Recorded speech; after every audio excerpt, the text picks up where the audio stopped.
Olá, nono, tudo bom? Sejam bem-vindos aí a mais uma aula de História, continuando com a matéria que a gente já estava vendo, né, da ditadura.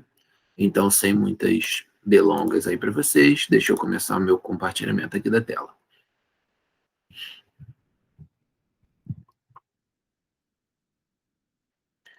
Bom, a gente falou, né, sobre a ditadura, como foi um momento ali que surgiu como um golpe, né, e a ditadura ela não foi deixando as pessoas se expressarem, né, porque eles queriam mostrar essa ideia de que o governo estava indo muito bem, que o Brasil estava melhorando, tendo desenvolvimento econômico, etc., é, investindo muito em propaganda e mexendo em coisas ali da educação para dar essa ideia falsa para as pessoas, quando, na verdade, aquele desenvolvimento econômico suposto ali era feito na base da exploração aos trabalhadores, né, e os direitos todos das pessoas de se manifestarem contra o governo estavam sendo tirados deles.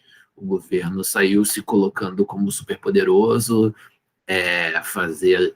fazendo várias coisas assim, né? Fora do normal, para eles poderem ter todo o direito de perseguir quem eles quisessem perseguir. Todo mundo que era contra o regime, de alguma forma, ele era tratado de comunista, né? Chamado de comunista, podia ser preso, podia ser exilado, podia ser torturado, podia ser morto, e a ditadura encobria essas coisas para, enfim, enganar a população ali e dizer que estava tudo bem. Ok. E aí a gente começou a ver sobre as resistências, a gente falou ali do pessoal da arte como um todo, né, que eles usaram a arte como uma forma de questionar o governo, e eles também conseguiram fazer ali dar uns dribles ali na censura, dar uns dribles ali na falta de liberdade, né? E conseguir passar algumas ideias ali para a população, principalmente nas coisas que eram a vivo, né? Tipo shows televisionados ou teatro, e também com músicas ali de duplo sentido, para enganar os caras e tal, os censores e tal. E aí tivemos na imprensa também essa questão, eu até mostrei para vocês, né, a capa daquele jornal que foi fechado, falando mal do governo ali, né?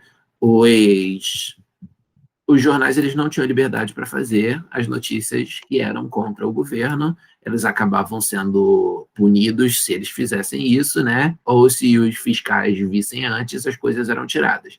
A gente tem esse exemplo, por exemplo, né, professor? Caraca. A gente tem essas duas páginas aqui do jornal mostrando basicamente o que os jornais faziam. O Estado de São Paulo fez essa página aqui, né? Da esquerda é a página original que eles fizeram. E aí tinha esse editorial: a defesa da liberdade de imprensa não é solitária, com a outra parte aqui embaixo falando o combate é de todo o jornal. Ou seja, todo mundo ali envolvido naquele jornal e nos outros jornais tinha que se juntar para poder brigar ali pela liberdade de imprensa, né? E justamente essa matéria falando sobre a liberdade de imprensa foi censurada, como o carimbo do fiscal aqui em cima demonstra. Então, a página que eles publicaram, na verdade, foi essa aqui. Como não tinha tempo de fazer uma outra manchete qualquer, uma outra reportagem qualquer, né? Porque a fiscalização ela chegava meio em cima da hora e dá trabalho você pensar uma nova manchete, né? E talvez o jornal nem quisesse botar uma outra manchete ali para parecer que a página não tinha censurado, né? Então, os jornais, eles meio como protesto, eles faziam esse tipo de coisa. Colocaram aqui os Lusíadas, que é uma obra clássica aí, né, de literatura portuguesa, que aqui no Brasil também é bastante conhecida, e eles colocaram um pedaço daquilo ali no lugar, que é algo que não fazia sentido de estar numa página de jornal, né? Então, quando eles colocavam isso aqui, eles chamavam a atenção para o fato de que outra coisa deveria estar ali e não estava porque estava censurada, né? Às vezes eles colocavam também receita de bolo, receita de comida, assim, coisas que ficavam meio ridículas, né, de você ver no jornal, porque aí eles chamavam a atenção para o fato de que tinha algo ali tirado pelo governo, né? Muitos jornalistas, eles saíram desses jornais oficiais grandes, tipo o Estado aí, de São Paulo, que eles, ou o jornal não permitia eles terem a liberdade de falarem as coisas, ou então, se eles falassem as coisas, o governo pegava na censura e tirava, né? Então, insatisfeitos com isso, os jornalistas criaram periódicos independentes, que ficaram conhecidos ali como imprensa nanica, né? Que usavam normalmente muito humor e muita ironia, e que eram frequentemente também censurados, mas que eles enfrentavam mesmo, né? Eles saíam falando ali, eles não se moderavam para tentar agradar o governo. E quando isso aqui ainda não funcionava o suficiente, né? A gente tem, por exemplo, essa capa aqui do Pasquim, sem vários dos caras ali que tinham sido tirados ali, né, da redação, porque falavam demais, né? O Pasquim falou claramente sobre o que aconteceu com esses caras, e veja que tem vários caras super conhecidos aqui do mundo aí das charges, dos quadrinhos, etc, né? Tem o Zeraldo, Jaguar, tem o Milor, tem o Fortuna, enfim, vários caras conhecidos, talvez vocês tenham ouvido algum desses nomes, né? Então, esses caras que eram os bons ali do mundo da charge, etc., eles eram proibidos de fazer o seu trabalho, né? E o Pasquim ainda enfrentava de falar que estava sem nenhum desses caras aí, como o governo gostava. E alguns jornais, eles iam mais independentes e mais alternativos ainda que o Pasquim, e eles começavam a fazer distribuição direta ao público, em vez de ficar dependendo de passar ali por um censor e sem pedidos, né? Os estudantes naquela época, especialmente os estudantes universitários, né, mas também os estudantes secundaristas, muitas vezes, secundarista é o ensino médio, tá, gente? É o termo que se usava na época. A gente tem esse pessoal se unindo ali, né, especialmente esse órgão aqui, União Nacional dos Estudantes, faziam ali uma tentativa de difundir cultura, difundir críticas ali ao governo, né, com a população que não tivesse acesso aos mesmos estudos, lutar ali por uma melhora da própria educação, né, mais dinheiro, mais investimento na educação e etc., e críticas ao governo. A gente chama de movimento estudantil, esse pessoal que se une dessa forma, né, mas eles foram extremamente reprimidos. A gente teve muita gente presa, muita gente expulsa das faculdades e etc. Então, congressos e encontros tinham que acontecer de maneira clandestina, para que não tivesse governo ali prendendo as pessoas, né? E a gente chegou a ter alguns estudantes mortos, como principalmente o caso desse Edson Luiz de Lima Souto, foi um bem marcante, assim, porque era no meio de um protesto pacífico ali, que a polícia entrou batendo em todo mundo e acabou matando esse Edson Luiz, né? Então você teve grandes marchas em protesto pela morte dele, inclusive essa passeata dos 100 mil, que foi, se não me engano, o maior protesto contra o governo ali dessa época inteira.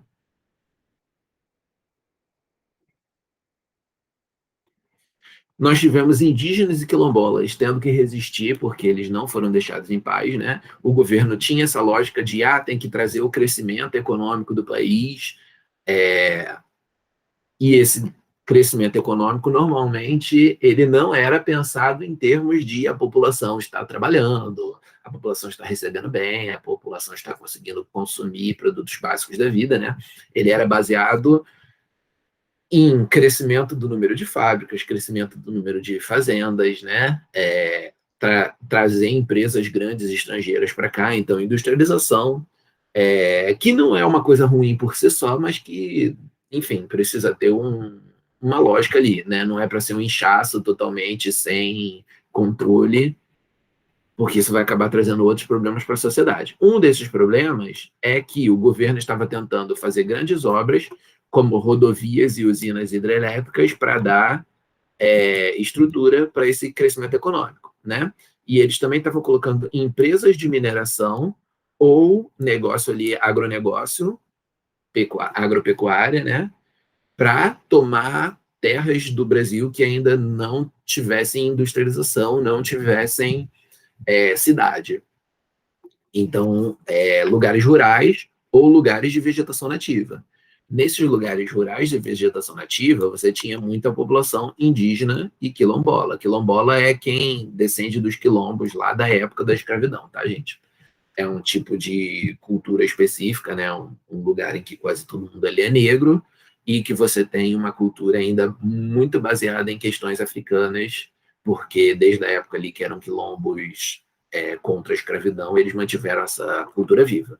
Então, são dois povos ali tradicionais, dois povos que não entram nessa lógica ali do resto do mundo de industrialização, urbanização, e é muito bom que eles não façam isso, porque, enfim, a gente precisa ter uma relação mais justa ali com a natureza e tal.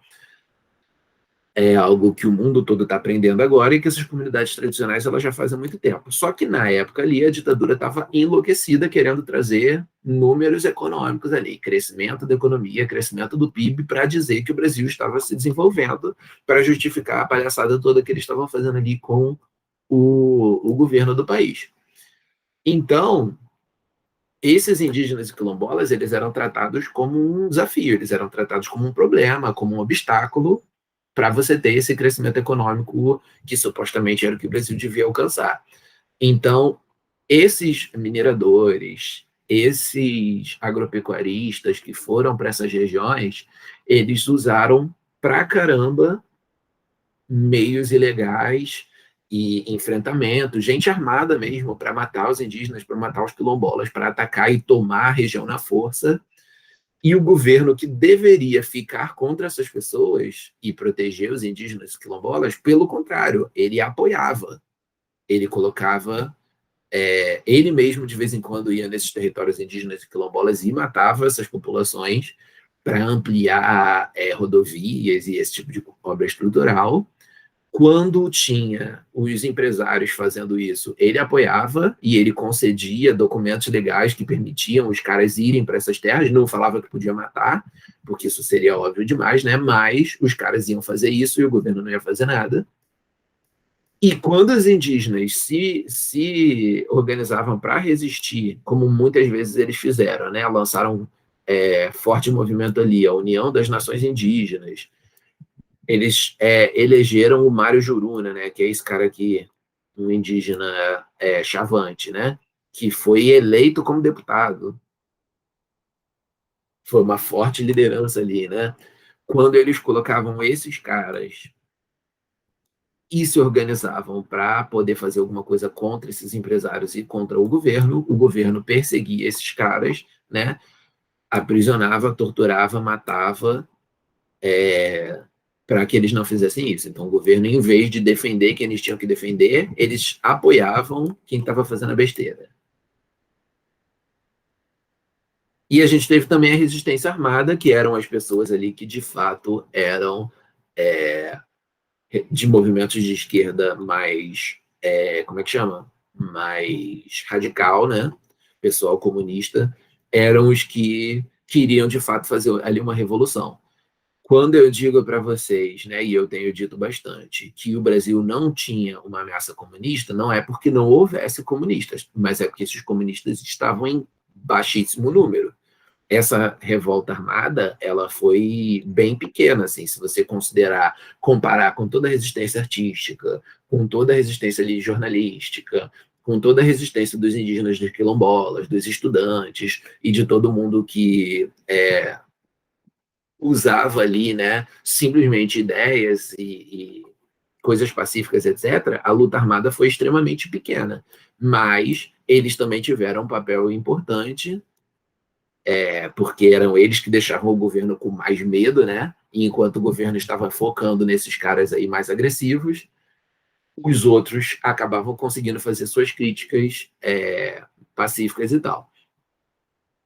Mas na cabeça do governo, eles achavam que todo mundo que estivesse fazendo resistência de qualquer forma que fosse, né, fosse jornalista, fosse estudante, fosse indígena, todas essas galeras, na cabeça do governo, eram essa resistência armada que só não tinham descoberto ainda, ou então não estavam ainda fazendo isso a público, só estavam planejando, ou então tinham ligações, né? Então o governo tentava criar essa ideia de que todo mundo era terrorista, que já é horrível usar esse termo terrorista para falar da luta armada aqui contra um governo ditatorial. É bem questionável mesmo a gente dizer que esses grupos não podiam fazer questões armadas. O que eles faziam de mais pesado, né, para conseguir se manter ali, era, às vezes, atacar grupos de polícia ou de militares que faziam parte ali da repressão do governo, né? Eles também faziam assaltos de vez em quando a grandes empresas, né? A bancos, a lugares assim que não era assalto à população comum, era assalto aos capitalistas ali, aos empresários que estavam beneficiando o governo, estavam ali juntinhos do governo, né? Auxiliando o governo. Ou assaltar os próprios militares e a própria polícia, né? E eles também sequestraram alguns diplomatas estrangeiros, principalmente americanos, que estivessem envolvidos ali com o governo, né? Então, essa luta armada, ela não era contra a população no geral, eles não saíam matando pessoas simples que não estivessem fazendo nada, né? Então, eles não eram vilões, eles eram pessoas radicais ali que estavam recorrendo a métodos extremos para tentar enfrentar um governo que já estava ele mesmo fazendo métodos extremos contra a população inocente, inclusive. Então, não são heróis, mas também não são os terroristas que até hoje os defensores da ditadura estão tentando falar que eles eram, sabe? Alguns dos movimentos mais importantes desses, né, foram o Movimento Revolucionário 8 de Outubro, também conhecido como MR8, Ação Libertadora Nacional, a ALN, a Vanguarda Popular Revolucionária, VPR, e a Guerrilha do Araguaia, mas não são nomes extremamente importantes de vocês decorarem, não. Eu estou falando só porque são nomes conhecidos. Então, agora, exercício. Pausem aí, por favor, para fazer, e a gente volta já já com a correção. Voltando. Explique o que foi a imprensa nanica e quais meios ela utilizava para escapar da censura promovida pelo governo. A imprensa nanica foi o nome dado na série de periódicos independentes que surgiram no Brasil para criticar a ditadura. Produzido por jornalistas contrários à ditadura, esses periódicos utilizavam a sátira e humor para tentar driblar a censura promovida pelo governo. O que foi a Passeata dos 100 mil? Foi uma das diversas manifestações realizadas para confrontar os abusos da ditadura, especificamente ali por conta do assassinato do Edson Luiz. Qual foi a principal medida tomada por povos indígenas para se defender? Fundaram a União das Nações Indígenas e lutaram ali pelos direitos deles. Porque no final da década de 1960, os movimentos de resistência armada à ditadura cresceram no Brasil, porque, né, a ditadura estava intensificando ali a repressão, né? Então eles estavam nesses chamados anos de chumbo, que é como a gente fala, os piores anos ali da ditadura, quando a ditadura tinha perdido totalmente a vergonha de fingir que o governo que eles estavam fazendo era legal. E aí eles faziam, claro, suas propagandas para dizer que estavam fazendo tudo certinho e que estavam enfrentando terroristas, mas em questão de repressão eles tinham perdido totalmente a vergonha e faziam coisas pesadíssimas. Marque V nas verdadeiras e F nas falsas, depois corrija as falsas. Buscando minimizar a propagação de críticas à ditadura, os militares empreenderam uma severa censura aos meios de comunicação verdadeiro. Diversas manifestações estudantis foram reprimidas pelos militares, culminando na morte do estudante Edson Luiz, verdadeiro. Os anos de chumbo são conhecidos como o período em que o governo militar deu início à abertura política no Brasil. Falso, né? Eles são os anos em que o governo estava mais repressivo ainda e não aceitando fazer qualquer abertura política. Depois que os anos de chumbo passam, que essa abertura política começa, conforme a gente vai ver depois. Lei Texto a seguir, que trata da Operação Amazônia, projeto que visava a exploração da Amazônia e remanejamento de indígenas Chavante da região durante a ditadura. Já leram, né? O assunto tratado no texto é a epidemia de sarampo, que atingiu as comunidades durante aquele período ali, né? Porque muitos indígenas nunca tinham tido contato com essa doença do sarampo, né? Então, quando a gente levou, quando a gente não, né? Quando a ditadura levou gente lá para dentro daquele território para fazer construção ali de coisas que eles queriam para a economia, você acabou tendo os indígenas morrendo. Com base na leitura do texto, que podemos perceber sobre o tratamento destinado aos povos indígenas durante a ditadura civil-militar. Havia pouco planejamento e preocupação do governo a realizar ações que afetavam diretamente a vida dos indígenas. Quais foram os possíveis motivos que desencadearam uma epidemia? Contato ali com as pessoas, já falei. Escreva um pequeno texto com as palavras a seguir, é pessoal, né? Mas repressão, resistência e ditadura. Eu, por exemplo, escreveria ali a ditadura, ela fazia um péssimo governo e para não deixar as pessoas manifestarem essa ideia e divulgarem essa ideia e ficarem mais ainda contra o governo, ela fazia uma forte repressão. Conforme a repressão aumentou muito, a resistência das pessoas também teve que se tornar mais original, mais criativa, ou em certos casos ela ficou mais radical, como no caso da resistência armada. Então a gente vê ali vários povos diferentes, né? Povos indígenas, povos quilombolas, os estudantes, os jornalistas, o povo trabalhador, todo mundo se ferrando de formas diferentes e sendo reprimido de formas diferentes. E a gente tem que lembrar ainda uma coisa que o livro não trouxe para vocês, então eu vou falar aqui, que é que o governo ele ainda era extremamente conservador em outras pautas sociais. Então ele não aceitava também que você tivesse é, questionamentos de coisas como racismo, o machismo, a LGBTfobia, tudo nessa época ainda estava começando a ter esses movimentos para brigarem por essas coisas. Não era que nem hoje em dia, que todo mundo sabe, por mais que ainda cometa esses erros, que todo mundo sabe que é mal visto você sair por aí sendo racista ou LGBTfóbico, ou machista, ou etc. Então, naquela época, lutar por esses direitos era muito mais difícil que hoje em dia, que a gente tem artista fazendo isso publicamente e sem sofrer nada por isso, que a gente tem as empresas já começando a entender e trabalhar esse assunto, que a internet está aí para com uma certa liberdade de todo mundo falar sobre isso. Na época não tinha nada disso. Na época, lutar por essas coisas era fazer manifestação na rua, ou então fazer algum jornalzinho independente ali, né? Que o governo também não ia querer que você fizesse essas coisas. Então a gente teve gente morrendo aí por ser negra, ou por ser mulher, ou por ser LGBT, e está lutando por essas coisas. A gente também tem que pensar que esses agentes do Estado, né, os militares, os policiais, que faziam parte da repressão, eles tinham os preconceitos deles, até porque a ditadura era muito conservadora nesse sentido moralista. Então a gente teve obra de arte sendo censurada, não por motivo de falar mal do governo, mas por motivo de tratar de um relacionamento lésbico ou de um relacionamento gay, por falar de cultura africana, de religião africana. A gente teve gente presa, torturada por essas coisas. Então, os preconceitos afloram, né? Eles vêm à tona quando os membros ali do governo têm o direito de abusar do poder deles, né? Porque aí eles começam a defender coisas que não estão na lei, eles começam a defender coisas que são simplesmente a opinião deles, abusar do poder.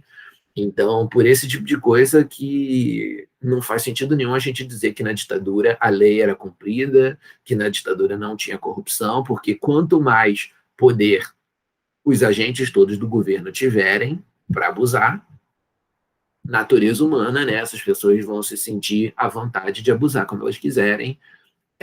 Quem defende que a ditadura era honesta e sem corrupção e etc., é justamente está fazendo isso porque lucrou alguma coisa com aquilo ali, ou então porque é militar e não quer aceitar o que o militarismo fez, ou então é porque essa pessoa tem os mesmos preconceitos que o governo tinha naquela época ali da ditadura e não quer evoluir, então prefere acreditar que a ditadura fazia algo de bom.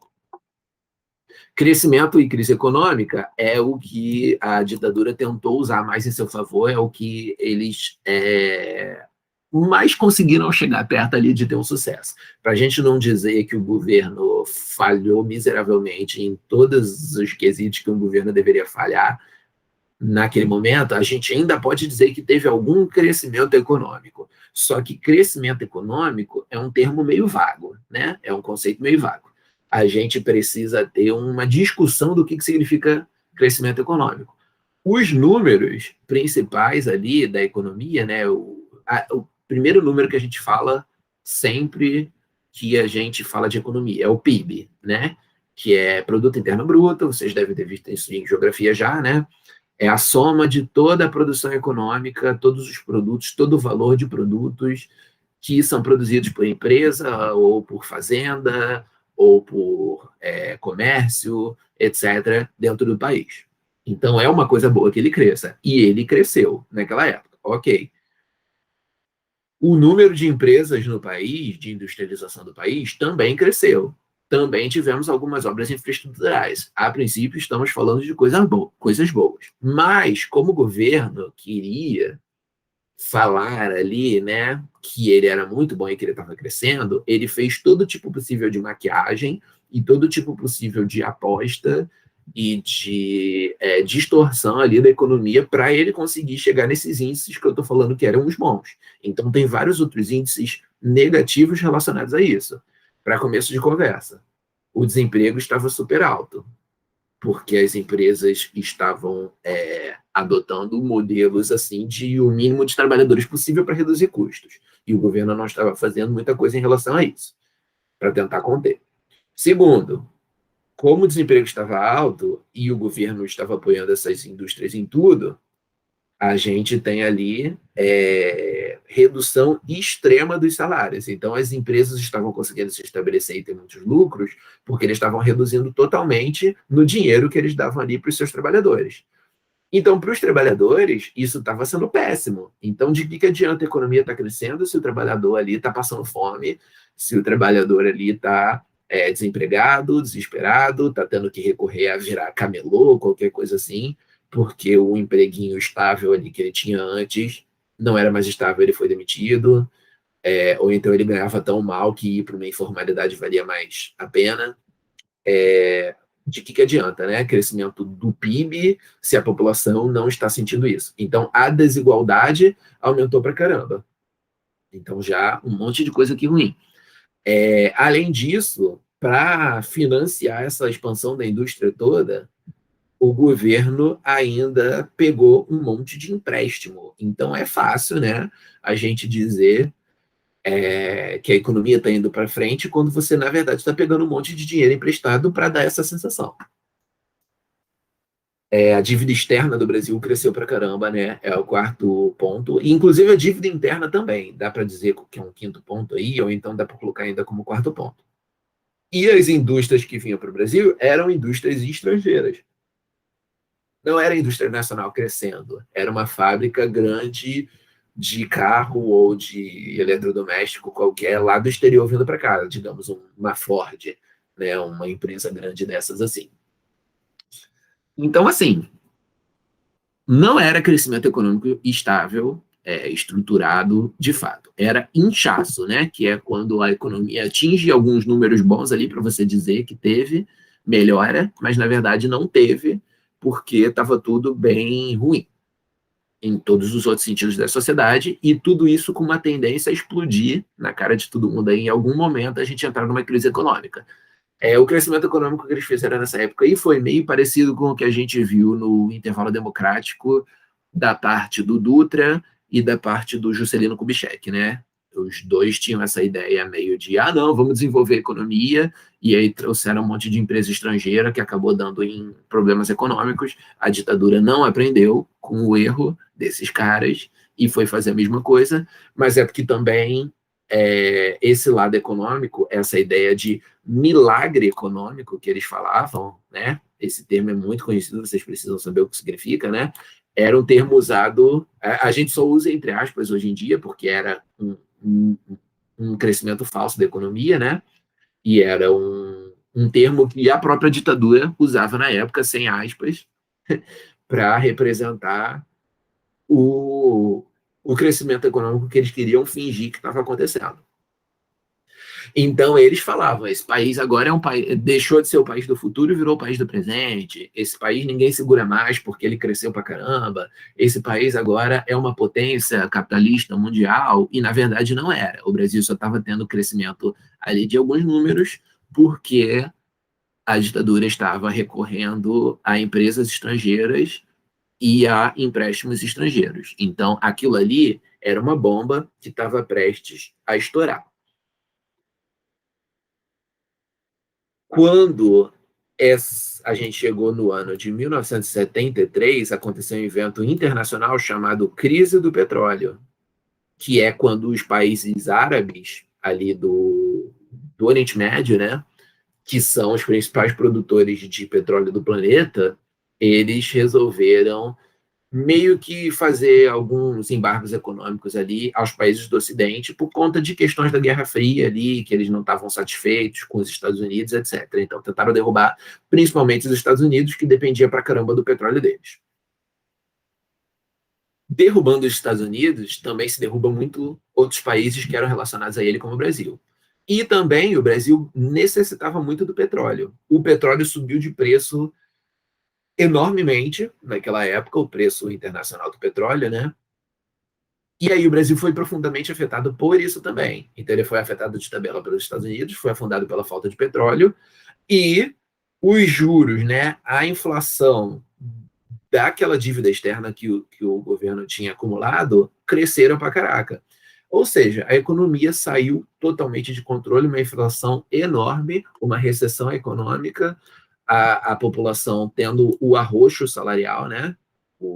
A diminuição do seu salário, em grande medida, porque ou era isso ou ficar desempregado, e tendo que recorrer a várias coisas. Então, a criminalidade aumentou, o desemprego aumentou, a desigualdade aumentou, para a população no todo, foi extremamente ruim. E aí, depois que esse milagre econômico deu errado, e os caras não tinham mais como manter essa ilusão de que a economia estava indo bem, de maneira nenhuma, né? Então a gente acabou tendo a ideia da abertura política. Vejam bem, recapitulando tudo até agora, o governo do intervalo democrático do João Goulart estava tentando fazer reformas positivas para o país. Os conservadores não gostaram porque eles iam perder as mamatas deles, e aí você colocou uma ditadura militar no lugar. A ditadura militar estragou todas as mudanças positivas que estavam para acontecer e só fez besteira. Os caras só prejudicaram a população com a desculpa de que a economia tinha que crescer e de que o milagre econômico estava colocando o Brasil no topo ali do capitalismo, fazendo a gente virar uma enorme potência. Aí, obviamente, esse crescimento econômico fajuto, que era impossível de se fazer em tão poucos anos, né? Ele deu errado. E aí, na hora que deu errado, aqueles militares que já estavam ali há, sei lá, 15 anos no poder, que disseram que iam entrar rapidinho só para tirar o João Goulart e depois iam voltar à democracia, mas que já estão há 15 anos ali sem entrar nessa democracia, quando bateu o problema econômico e ia estourar na mão deles aquela... já estava estourando na mão deles, né? Aquela crise econômica toda, aí eles falaram, quer saber, eu acho que dá para a gente sair do governo já, né? Enquanto eles sentiam que eles estavam por cima, eles quiseram ficar ali no poder por quantos anos fossem, por mais que a ditadura supostamente fosse uma coisa transitória só para tirar o João Goulart. E aí, na hora que estourou a economia na mão deles, que ia ficar difícil demais governar e que as pessoas iam ficar mais revoltadas do que nunca, você teve essa ideia de que, eu acho que já dá para sair do governo, sabe? Então, os caras criaram uma crise econômica, e na hora que a crise econômica ia estourar na mão deles, eles falaram, vamos devolver para a democracia aqui e deixar estourar na mão da democracia. Ainda demorou alguns anos, né, para eles saírem. Esse processo de abertura política, nas palavras do Geisel, que foi o cara que começou esse processo, né, Ele dizia que era uma abertura política lenta, gradual e segura, ou seja, bem devagarzinho, sem deixar o pessoal ali mais progressista chegar no poder, mantendo os militares no governo em relação a várias coisas ainda, em vários órgãos do governo, eles só iam sair mesmo da presidência. As primeiras eleições não seriam eleições diretas para presidente, que nem tinha antes, elas iam ser indiretas, ou seja, os deputados que já eram escolhidos pela ditadura, que iam escolher quem seria o presidente, enfim, várias questões aí. Os militares não iam ser punidos por absolutamente nada do que eles fizeram, enfim, eles controlaram bem direitinho ali o processo de abertura política para garantir que o país ainda seria um bocado do jeito que eles queriam, né? Os militares iam continuar muito bem, não iam ser punidos por nada, os políticos progressistas dos quais eles não gostavam não iam assumir o poder, e por aí vai. Então, essa abertura política alongou, até bem poucos anos atrás, vários dos problemas políticos causados, políticos, sociais e econômicos, né? E culturais e tudo mais, causados ali por essa ditadura. Eles não aceitaram sair. E pior, você ainda tinha uma ala ali desses militares, conhecido como linha dura, que eram os mais exaltados, que eram os mais sanguinolentos, os que gostavam mais de matar e torturar e fazer tudo, que eles não aceitaram você ter que eles não aceitaram você ter esse fim dessa ditadura. Nem gradual, nem aos poucos, nem demorando anos e anos ali para acontecer. Então, esses caras, eles brigaram ali contra o próprio governo militar deles, né? Fizeram pressão, ficaram enfrentando ainda as oposições, né? Pegaram pesado com várias das repressões que eles faziam e etc., para tentar impedir essa abertura política que estava acontecendo. Tem um exemplo muito conhecido disso, né? Que é o atentado do Rio Centro, que foi um dia que ia ter um show ali nesse lugar que é o Rio Centro, que fica aqui no Rio de Janeiro, né? É onde tem a Bienal do Livro hoje em dia. É uma área de exposições, de shows, de questões culturais assim acontecerem. Estava tendo um show e alguns militares eles levaram um carro com uma bomba dentro. Eles iam botar essa bomba dentro do show e explodir a bomba dentro do show, matar um monte de gente que não tinha nada a ver com nada, inocentes totais, não eram membros ali da política, não eram membros de partido político, não era movimento estudantil, não era nada disso. Era só pessoas normais que tinham ido ali ver um show. E esses militares levaram uma bomba ali para matar várias dessas pessoas, né? Não só da explosão, mas da correria, do pisoteio que ia rolar. E por muita sorte daquele pessoal todo que estava ali, a bomba estourou antes da hora. Ela estourou dentro do carro com aqueles dois militares. Só eles dois morreram. Depois, quando foi ali a imprensa cobrir, né, a polícia analisar a situação, etc., ficou muito claro que tinha sido uma bomba e ficou muito claro que os dois caras que estavam ali dentro eram militares. Então, esse atentado, ele lançou luz, né? Ele chamou atenção para essa questão de que os militares faziam vários atos de destruição, vários atos de assassinato de inocentes, etc., simplesmente para tentar se manter no poder. A ideia do atentado, né? Era conseguir. A ideia do atentado era conseguir que você tivesse a população contra os progressistas ali da resistência, né? Eles iam matar aquele monte de gente inocente, botar a culpa na resistência, chamar de terroristas, né? E dizer que o governo tinha que continuar ali no poder para impedir essas pessoas, só que como explodiu antes da hora, ficou claro de que era o próprio governo tentando incriminar e matando gente inocente para isso. Então, esse tipo de coisa manchou muito ali a cara, manchou muito ali a imagem da ditadura. A gente também teve o caso Herzog, que é aquela imagem que eu mostrei para vocês na semana passada, né, do cara enforcado na própria cela, só que é um suicídio impossível, naquela altura ali que o cara tinha sido preso. Essa foto conseguiu ser divulgada, driblar ali a censura e aparecer nos jornais, etc. Então a população também ficou muito claro para a população que, obviamente, aquilo ali tinha sido assassinato. Então, não é que o Herzog fosse um cara mais especial que todo mundo, ele era conhecido e tal, mas muitas outras pessoas conhecidas também tinham sido mortas, ou presas, ou exiladas, ou desaparecidas. Então, você tem o caso do Herzog chamando a atenção simplesmente porque ficou na cara, entendeu? As outras pessoas, normalmente, elas morriam e não... O governo, ele conseguia encobrir mais ou menos o que aconteceu. Só que aquele caso do Herzog foi encoberto de uma forma tão podre, tão mal feita, que ficou óbvio para todo mundo o que tinha acontecido. Então, com o tempo, né, essas coisas vão desgastando o governo e você tem a ditadura saindo. A gente vai ver mais detalhes específicos de como foi esse processo de transição no outro capítulo lá mais para frente, sobre a democratização do Brasil, etc., né? Mas o que é importante a gente falar agora é dessa questão da abertura lenta, gradual e segura, né, que o Geisel falou, que eles controlaram aos poucos, o fato de que você tinha alguns militares que não aceitavam nem isso. E a gente tem que falar também dessa memória da ditadura. Até hoje em dia, tem gente que defende muito a ditadura. Isso tem vários fatores, mas essas pessoas estão simplesmente erradas, tá, gente? Não é uma questão de que um tem uma opinião, o outro tem outra opinião. Tem gente, de fato, um tem uma opinião, o outro tem uma opinião, mas a opinião de quem acha que a ditadura foi ruim é uma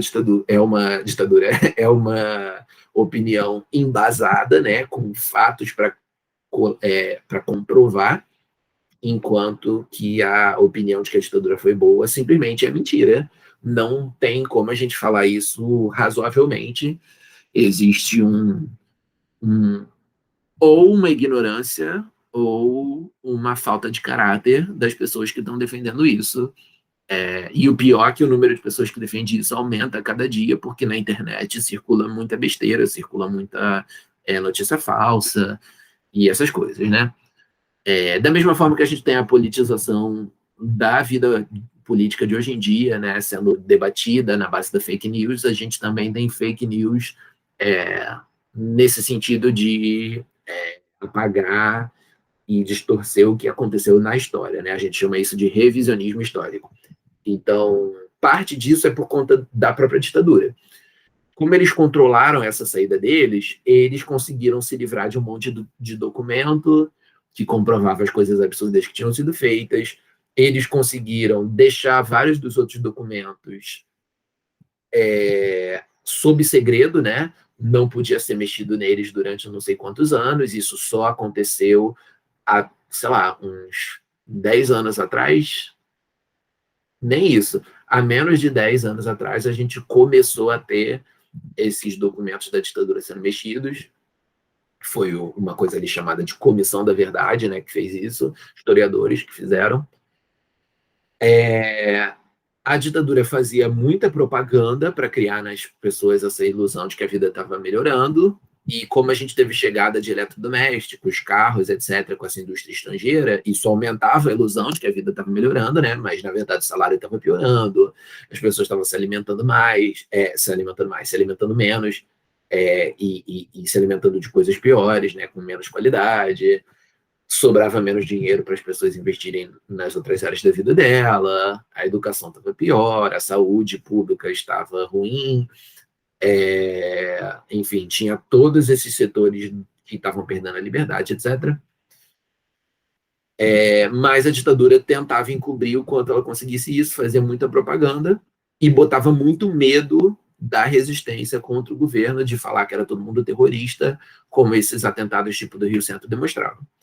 E, além disso, teve a galera que se beneficiou. Os próprios militares tiveram aumento de salário, ganharam regalias, ali, etc. As polícias também, especialmente a polícia militar.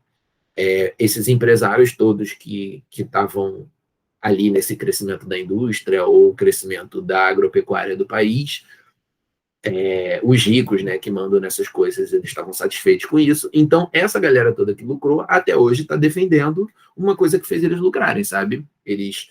É, ou eles têm a ilusão de que foi boa, porque para eles foi boa, né, a ditadura, ou eles são, em alguns casos, né, mau caráteres mesmo e estão nem aí se o resto da população piorou, eles têm noção disso, eles têm noção de que o regime foi ruim, mas estão defendendo os interesses deles mesmo assim. Então, por conta de todos esses fatores, até hoje em dia tem gente que acha que a ditadura foi boa, tem gente que acha também porque simplesmente não estudou, às vezes estava até vivo na época, só que vivia ali simplesmente o seu ir para o colégio, ir para o trabalho, e não se preocupava muito com questões de política, né? E aí por isso não percebia todos os problemas que estavam rolando, porque não via no jornal, que era censurado, porque não via na arte, que era censurada, enfim. E acabava tendo a impressão de que estava tudo muito bem, mas na verdade não estava. E teve gente que tem uma ilusão de que aquela época foi boa porque era jovem, porque aproveitava a vida, enfim. E aí sempre fica com a solução de que foi melhor. Então, juntando toda essa galera, dá uma boa quantidade de pessoas achando que a ditadura foi boa, só que ela não foi. Por favor, não caiam nessa e vamos nos informar bastante, procurar aí toda a informação histórica que a gente tem sobre isso. Exercício, né? Pausem e a gente já volta. Em que se baseava o modelo econômico promovido pelo regime militar em empréstimos estrangeiros para a construção de obras de infraestrutura e instalação de indústrias. O texto, qual é o assunto, né? O aparente crescimento econômico, chamado de milagre econômico, mas que, na verdade, tinha tudo para cair já já e era problemático em vários sentidos. Quais foram os grupos mais favorecidos? Os grandes capitalistas nacionais e internacionais, fossem eles da indústria ou do agronegócio. Qual foi o grupo de pessoas mais prejudicado pela política econômica promovida pelos militares? Os trabalhadores mais pobres e desqualificados. Desqualificado é uma palavra meio estranha, né? Isso quer dizer, em termos de emprego, aquelas pessoas que não têm acesso ao estudo, então trabalham como mão de obra barata, né? Como industrial ou como caixa de supermercado, esse tipo de coisa, né? Os pobres, no geral, sofreram com a grande desvalorização de seus salários e etc. Segundo o autor, qual é a maior diferença entre a política econômica desenvolvida durante o governo de JK e a desenvolvida durante a ditadura militar? A maior diferença é que durante a ditadura as pessoas menos favorecidas pelo modelo econômico não podiam questionar as ações do governo ou reivindicar medidas que também os beneficiassem. Economicamente, né? O governo da ditadura foi bem parecido com o Dutra ou com o JK, só que era pior ainda, porque as pessoas não podiam lutar pelos seus direitos, os sindicatos eram proibidos, elas podiam ser perseguidas, mortas, exiladas, torturadas, etc., se o governo encrencasse com uma delas em específico, e por aí vai. Explica os motivos que levaram ao fim do milagre econômico, né? Foi principalmente aquele crescimento econômico já era instável, em algum momento ele ia cair por um motivo ou outro, né? Mas caiu com tudo, porque em 1973 teve a crise do petróleo, a inflação subiu muito, o Brasil ficou sem acesso ao petróleo que ele precisava para a economia, e as nossas dívidas externas também aumentaram, então o milagre econômico caiu de cara no chão. Marque V nas verdadeiras, F nas falsas. Uma das características do processo de abertura política do governo Geisel foi uma moderação na repressão e na censura. Verdadeiro, né? Ele estava começando ali com a abertura. O processo de abertura política da ditadura ocorreu de maneira linear, sem que houvesse qualquer tipo de retrocesso. É falso, né? A gente ficou tendo um vai e volta ali da abertura, porque alas dos militares não aceitavam. Durante a ditadura, a política econômica desfavoreceu o arroz salarial, fez o consumo interno crescer e a exportação de produtos diminuir. Errado, né? Se a gente tem arroxo salarial, as pessoas tendo salários cada vez menores, o consumo interno vai diminuir, né? As pessoas de dentro do país elas não vão ter como consumir aqueles produtos que estão sendo produzidos, elas não vão ter dinheiro para isso. De forma meio parecida com o que a gente está tendo hoje em dia, né? E a exportação de produtos aumenta porque tudo que a nossa indústria, o nosso agronegócio, eles produzem vai para fora e não para o povo daqui que não tem dinheiro. E a última, verdadeiro, o grupo militar conhecido como linha dura, era contra a abertura política e o estabelecimento do regime democrático. Ok? Com isso, esses últimos exercícios aqui a gente não precisa fazer, não, vamos para a folhinha. Como a ditadura civil-militar afetou povos indígenas e quilombolas, com o pretexto de estimular o desenvolvimento no interior do país, eles levaram grandes empresários de mineração, agropecuária para esses territórios e também realizaram obras ali de rodovia, hidrelétrica, só que para isso eles entravam no território dos indígenas e quilombolas, e não apenas o governo não impedia os ataques a esses povos que moravam ali, não protegia eles, mas ele também apoiava, ele mesmo violentava essas pessoas, levava as doenças, como a gente viu naquele textinho ali do exercício, e, enfim, morreram milhares de indígenas e quilombolas por isso. Às vezes, culturas inteiras indígenas ou de determinada região quilombola ali morrendo por conta dessa ideia idiota de desenvolvimento que ainda ia implodir. Porque o milagre econômico deu errado por conta ali da insustentabilidade daquele crescimento baseado em empréstimo e capital estrangeiro, né, e arroxo salarial, e porque em 1973 a crise do petróleo fez a inflação descontrolar toda e a dívida externa descontrolar toda. Qual é o problema em relação à memória sobre a ditadura civil-militar? É que o governo teve controle ali das comprovações oficiais, né, dos documentos, que mostrassem o que ele fez de errado, então faltam registros históricos para isso, oficiais, né, mas outros registros históricos, como, por exemplo, capas dos jornais, músicas, etc., permitem a gente entender o que aconteceu ali. Né? Então, a gente tem uma noção do que aconteceu se a gente estudar a história. Só que a gente sabe que a maioria da população não estuda a história direito, mesmo quem estuda, às vezes, tem dificuldade na matéria, enfim, várias outras questões dos colégios que impedem as pessoas de entender como a ditadura civil-militar foi ruim. Né? Então, tomado com a propaganda ideológica feita ali pela ditadura, os interesses ali desses grupos que foram beneficiados e até hoje estão defendendo, né? Tipo os militares, polícias locais, empresários, e a repressão a todas as críticas, tudo isso faz com que muita gente considere que a ditadura civil-militar é boa, foi boa, né? Até hoje em dia tem gente desejando a volta dela, né? A gente teve esses protestos agora no final de semana, por exemplo, muita gente com faixa na rua pedindo intervenção militar. Enfim, a internet ainda está aumentando tudo isso aí, reproduzindo mentirada, fake news e coisas que as pessoas passam nos WhatsApps da vida, nos grupinhos de Facebook da vida, sem questionar. Enfim, é complicado e triste, né? Mas é isso, eu acho que a aula ficou bem grande, porque a gente tem um bocado de matéria, porém era necessário para a gente fechar e para a gente falar direitinho desse assunto antes da prova e tudo mais.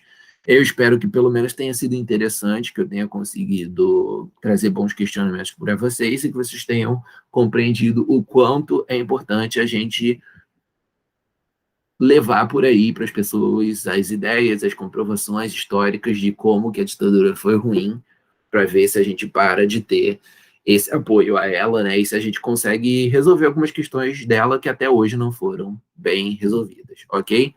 Um abraço para vocês, obrigado por estarem aqui conosco esse tempo todo. Boa prova, né? Acho que vai ser semana que vem. Um abraço aí para vocês, boa semana.